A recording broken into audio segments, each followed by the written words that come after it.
What's up, YouTube? Thrift Hunter here with this week's garage sale and estate sale finds. I'm glad you guys liked the video last week.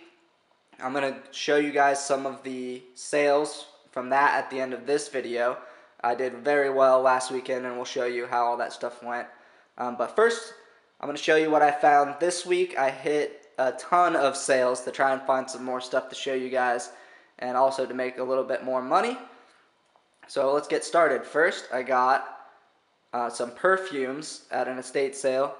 They had all these vintage samples here, and there's Tiffany, there's Yves Saint Laurent, there is Oscar de la Renta, there's like a bunch of vintage perfumes. So I got these perfumes and the perfumes over here. I looked up all of these individually and nothing really jumped out to me. Here's a men's aftershave, but the big sizes, fairly full. Usually you can do alright on these on eBay. So a bunch of perfumes, mostly full. I just bought them all for 25 bucks. There's a couple in the box. These are some small sized ones. And I just thought I would try them out because sometimes you get perfumes that are worth a lot of money, sometimes you don't, but if you can buy a big lot of them for less than $2 a piece, it's definitely worth the risk. So I bought those. We'll see how those do. Let's go over here to this clock. I bought this for parts at an estate sale. It's just kind of cool. It's an older clock. What I really liked was the writing on the back and everything. This is from the 1870s. Very old, very cool shape. I just figure someone can repurpose this. Here's the movement. It's pretty beat up, but the hands are there. You can see someone did a terrible soldering job right here. But the hands are really nice, so I think all in all I should be able to get 30 or 40 bucks just for the parts, which is alright. I went to another estate sale and I got these cufflinks, and I paid a lot of money, as you can see, 35 bucks and 30 bucks. But I've sold a lot of cufflinks before, and I'm just gonna put these up, with a buy it now or best offer at like maybe 100 bucks a piece or 75 bucks a piece, and just see if I get any bites. So I paid 35 for those and 30 for these. These are guilloche enamel, purple and white, so those are pretty nice. And then these are nice striped design with engine turned scroll work on there. So hopefully these Art Deco pieces will bring some money. They're both sterling. Next up I got this. It's really cool. This is an Elgin 8-day airplane clock from World War II. I found this just in a big old pile of junk, and it's pretty nice. It's missing the winding knob right here, so this is where you would wind it. So I'm not sure if it works or what. I'm going to try and open it. You got to take this spring ring out to look on the inside. But just in parts, not working, still a $40 or $50 piece. I got that for $1, which was really good. And now I'll go on to some of the jewelry and silver type stuff. This reversible Lucerne clock, Swiss clock, 8 bucks. It's on a really long, really nice gold-filled chain. So 8 bucks was, I was borderline on it, but I bought it because some of the other stuff I got was really good, so I picked that up too. But the prices were good. If you see costume jewelry that's good quality, that's cheap, it's time to buy. So here's another nice piece. It's signed, but it's from Western Germany. 3 bucks. Silver spoon with the rose pattern. It's marked. It's 835 from Germany. 5 bucks, pretty good price. Maybe not the scrap value, but as a piece, it should bring more than 5 bucks, I think. This, who knows what that is? Take a guess. Most people would probably have no clue what this thing is. It's a piece of iron and it was just in a scrap pile with some nails and some junk.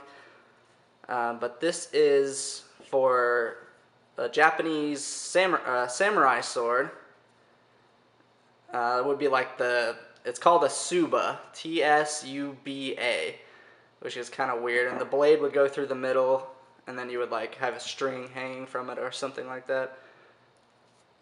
Just a little piece of iron. People collect these. This one, completely plain, which is lame. No signature, no design, nothing, but old. You know, at least 100 years old. So that's cool. It's that little ring that would go around the blade to protect your hands. That was $1 in just a bunch of junk, the scrap pile. This bracelet, this is a Vandal gold-filled bracelet, $3, worth a little bit more in scraps. So, some costume jewelry, that was $3. We'll do this sterling piece here.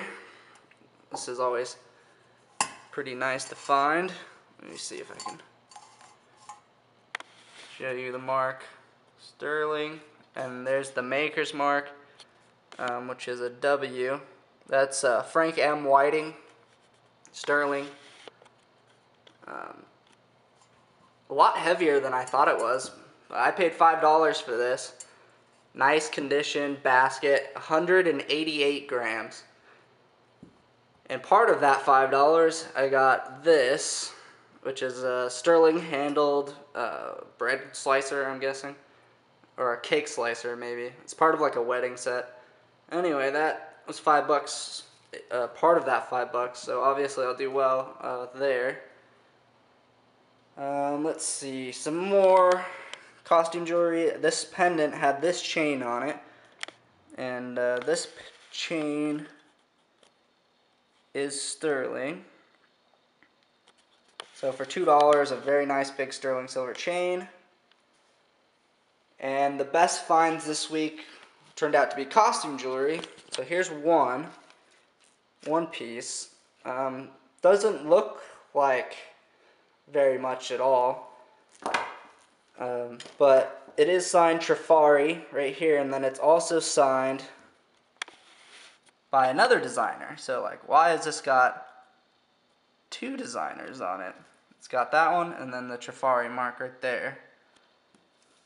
Well, this is signed by, it says, I believe Kunis Matsumo. Sorry if I butchered that. But it's a vintage, like 60s, maybe not 60s, 80s piece with the lucite. And there's a sold auction on eBay for $80 of one of these. And I paid maybe $3 or $5 for it, I forget.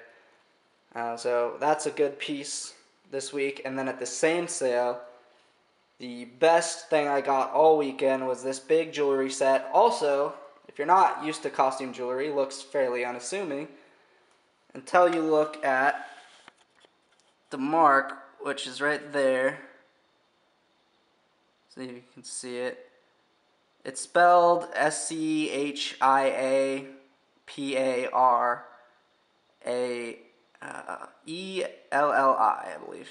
So it looks like it says Schiaparelli, but it's pronounced, according to Wikipedia, Schiaparelli.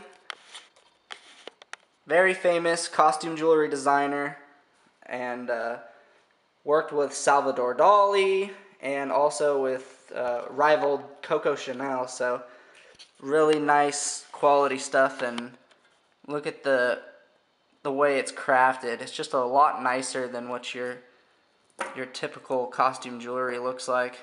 All signed. It's got those nice iridescent stones. The way that they're set is nicer, and it's missing a couple parts. You can see it's missing some beads there, and so is the bracelet. But this piece may be worth as much as $300 or more. We're gonna auction it and see what happens. Alright guys, so we're gonna start out with the brass clock, the world clock that's sold this weekend. $371, a really good sale. The clock did very well, exceeded my highest expectations. So that was a really awesome sale. And the fountain pens, another good sale. Like I said, this weekend we had a lot of good sales.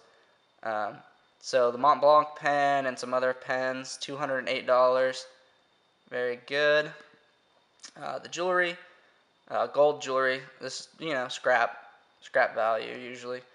Georgian silver creamer, again, around scrap, maybe a little bit better. Sterling silver spoons, around scrap, maybe a little bit better. $77, not too bad. And the biggest sale this week, look at that sale, $535 for the Swiss music box. Really just blew me away. Really did not expect it to bring quite that much. I figured maybe 200, 300 would be really good, but 500 is a lot of money for that. So again, if you guys like my videos, please be sure to give me a thumbs up, comment, and subscribe. Thanks for watching.